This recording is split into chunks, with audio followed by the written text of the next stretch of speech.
Assalamualaikum and very good evening to our friends in Jakarta.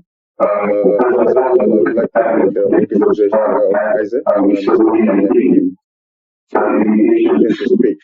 And from IIUM Institute of Banking and Finance in Malaysia, we are very proud to be part of this conference.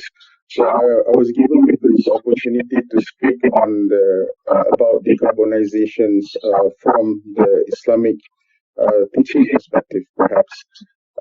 So since I think I was given with 30 minutes, right? So with this limited time, perhaps I can just jump into the topics right away.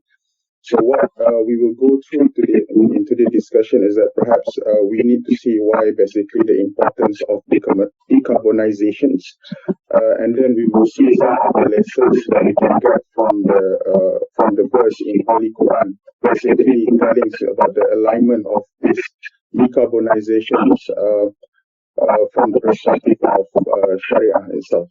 And then we're going to look at some of the Islamic principles that we can be shared with the audience today. And then towards the end of the discussion, perhaps I will give some of the reflection in terms of the practices that we have done so far when it comes to implementing this Islamic principle in the context of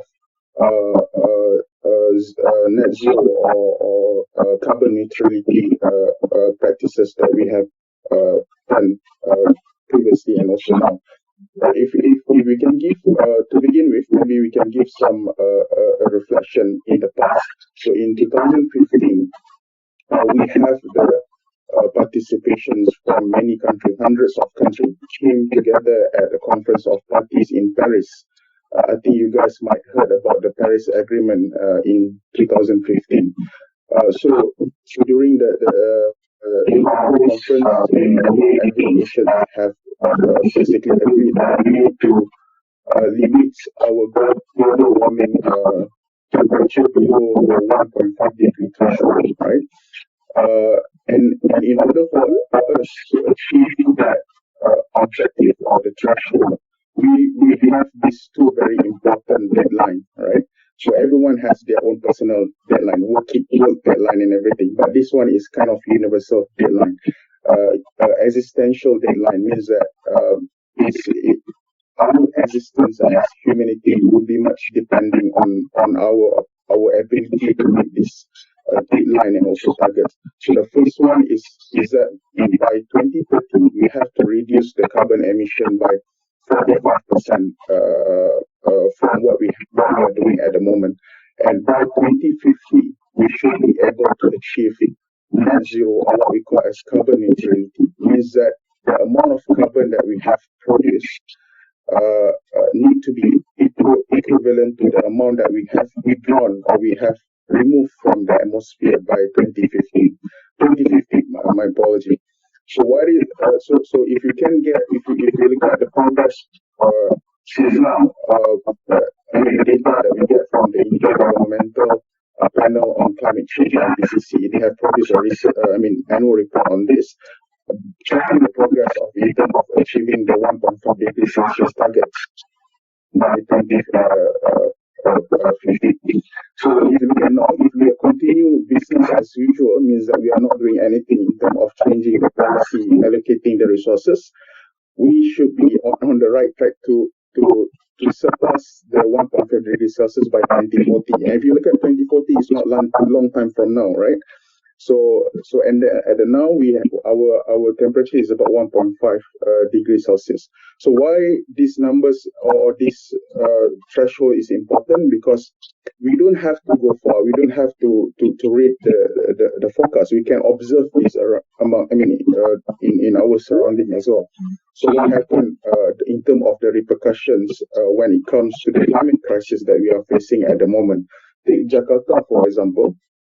You know what happened in Jakarta for the past several years, that we have the case of flooding and everything, right? So you have the massive flood in Jakarta in 2007, where 75% of the capital city is flooded by at that time, and then it cost life as well, right? The problem about this climate change impact is that it has not just environmental repercussion, but it also relates to the social problem that we are facing at the moment. If you look at a country like Philippines, they had a massive typhoon. I think this year or last, I think this year recently, right? So all this climate event has created the problem, the displacement problem, right? When we see a lot of people have to leave their place and they lost their income, their job, and everything, and then this definitely will lead to the issue of social illnesses that we are facing at the moment. So how do we so in Jakarta, for example, and then these also have the massive economic losses as well. So in Jakarta, if you see how the government basically is trying to solve this or address the issue, they come up with this the Great Seawall. I think you heard about the seawall that looks like a shape of a Buddha, right? And the cost of building that is not cheap. It's about 40 billion USD, right? And the cost of the economic losses due to flooding is estimated around 130 million US dollar every year, right? So you can imagine that how much is that the government have incurred every year to solve these climate issues at the moment.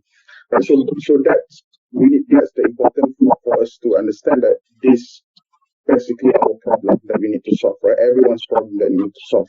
So how do we do this? Basically, there are so many ways. I'm not an environmental scientist, right? But these are basically some of the initiatives that can be taken by many countries. In terms of doing the transitions from fossil fuel to new energy that is more efficient, I will say. And then it's also important for us to look at carbon sequestrations, right? Today in the conference, we're talking about having the AI, all the technology that can help us to do the carbon capture and sequestrations, right?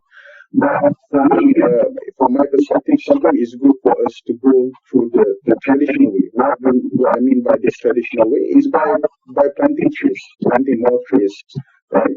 That be able for us to preserve the forestry and everything. Then don't forget the importance of ocean as well. So if you look at the facts about carbon sequestrations, 30% of the carbon is actually captured by the oceans, right? For example, through you heard about the functions of the blue whale, right? So blue whale basically preserve or basically capture the carbon through their fats, right? So it's not like our fats. Our fats is just sit there and cost us money, right? But for blue whale, their fats have that function. So it's very important for us to look at the importance of biodiversity and whatnot. But my focus today perhaps on the last approach, where we need to change our behavior, all right? Because everything is about incentive. Everything is about how we motivate people to basically to shift their practices, right, their daily practices, not just business practices, towards achieving this net zero target. So, like I mentioned earlier, this is a collective effort, not just by large companies, not just by small and medium-sized companies, but also everyone, right? All right. So, what can we get the lessons from Islamic teaching, that we can go through some of the verse in Quran? Maybe I can share with you some of this lesson that we can get from the Quran, right? So there are 4 key principles that I would like to share today. So first is, that in Islam we believe that the humanity, right, the human was sent to the earth as a Khalifa, right, or successor. So the fact that we live in different generations, right?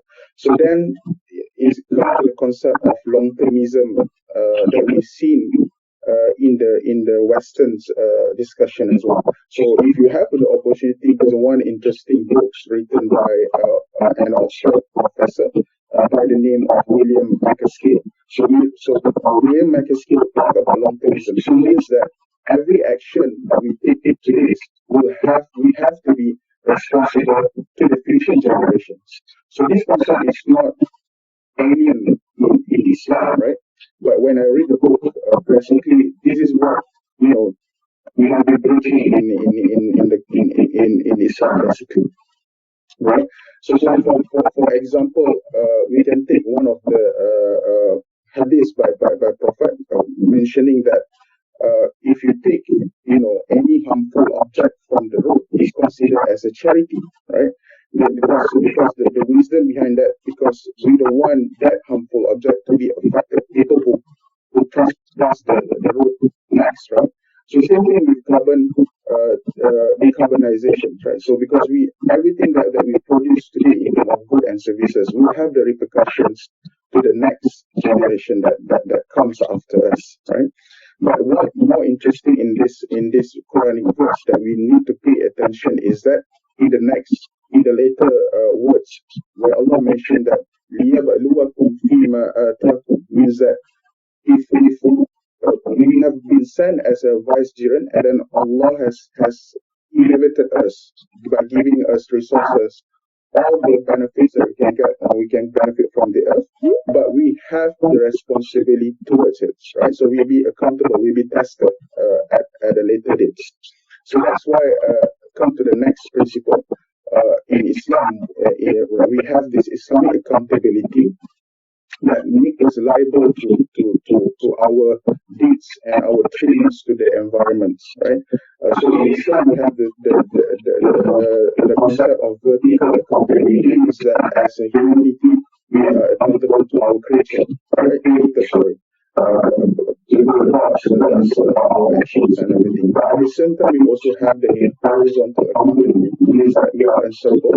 We are accountable to our actions that we have done to the environment, to the people surrounding and everything, right? So if we're responsible, means that we shouldn't be doing any corruption on the earth, right? The mismanagement of money and everything, the corruption means that the environmental gentlemen that we have been doing on the earth, right? So the concept of amanah here is also important. So it's slightly different from the Western point of view, because conciliation matters, right? But for our actions we have done to the earth, animals, and the rest, it will be also accountable to after in the hereafter as well, right? So that shaped the worldview, the Islamic worldview, when it comes to this concept of sustainability, net zero, decarbonizations, and so on. And on what is more interesting when it comes to Islamic principle here is the concept of balanced approach, or what we call as tawazun, right? Because if you see nowadays what happened to the environment is because of our behavior, our attitudes, of our consumption patterns, basically. One interesting image taken from the satellite recently, and then this image went viral, right? Where they discover there's a mountain of clothing, right, in a desert in Chile, right? So the pile of the clothes is huge in the extent that image can be seen from satellite, right?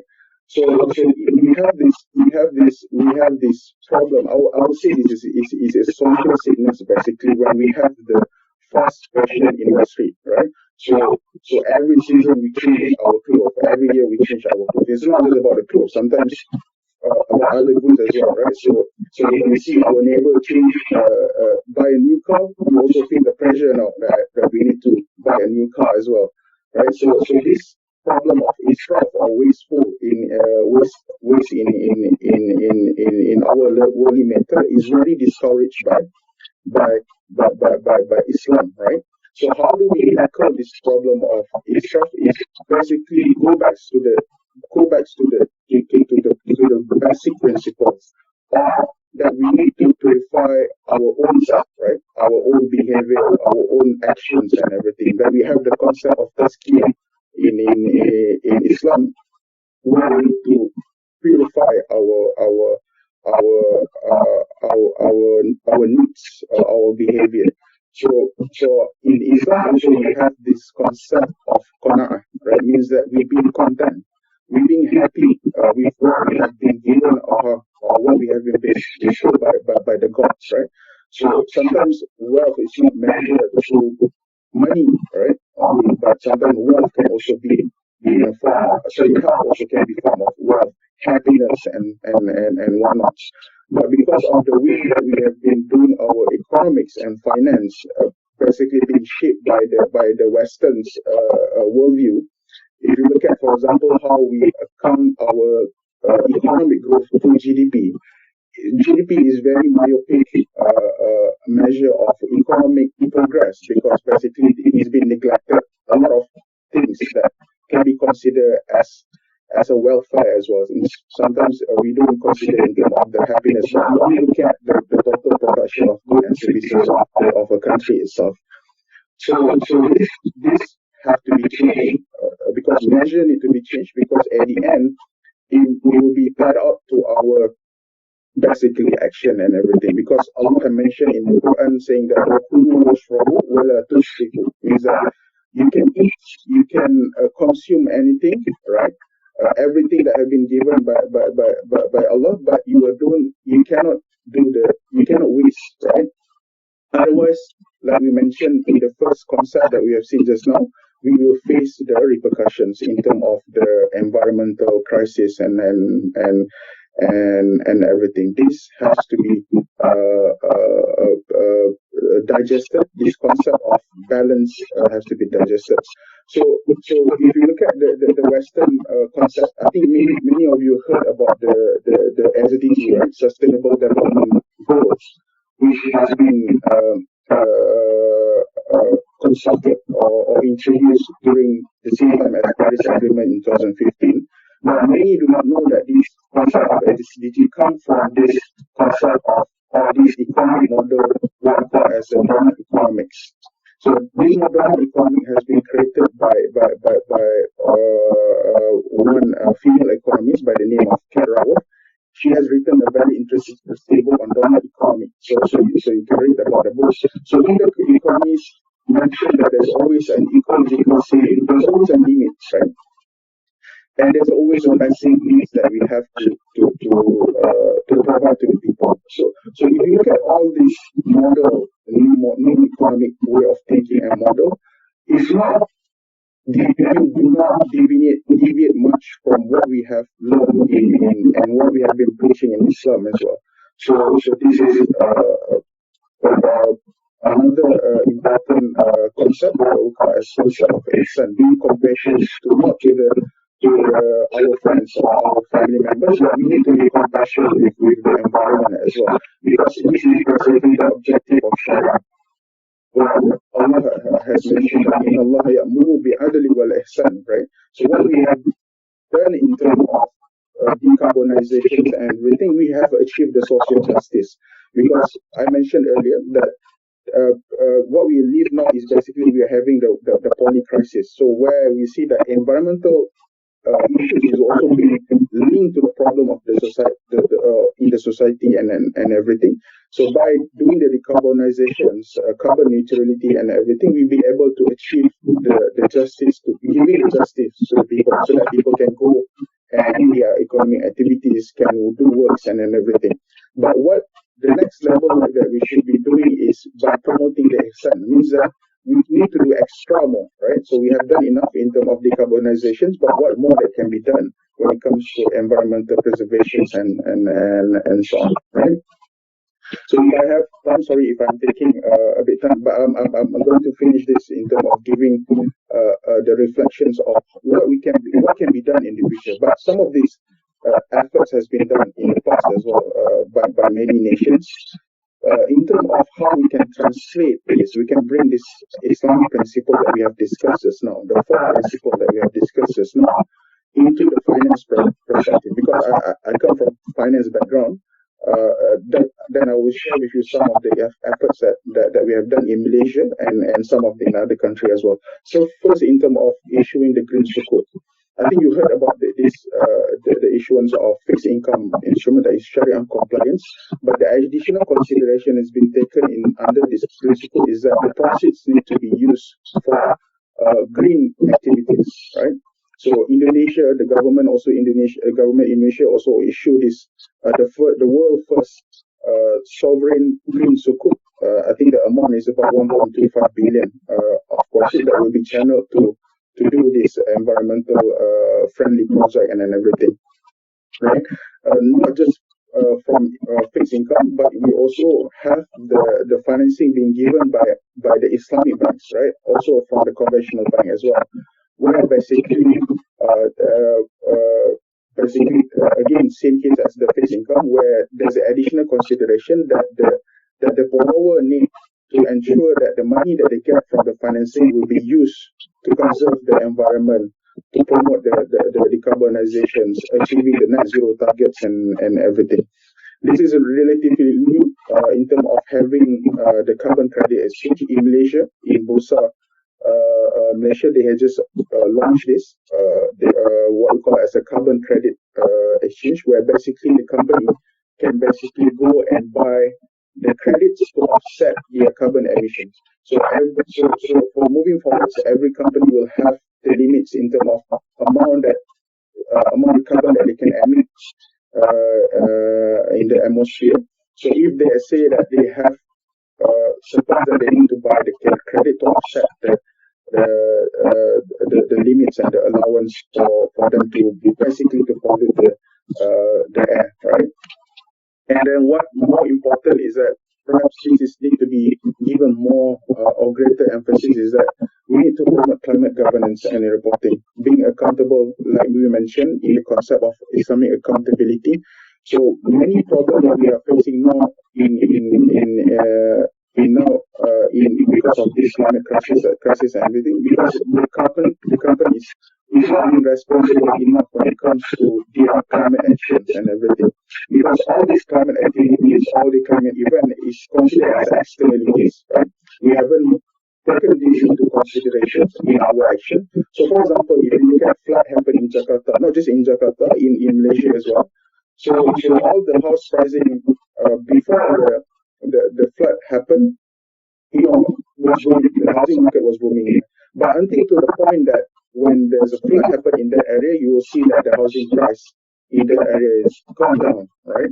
So it means that this externality has not been accounted yet. And then because of there's a lack of reporting governance practice and so on. So I think I will stop there. I'll open the sessions if you have any feedback or any questions.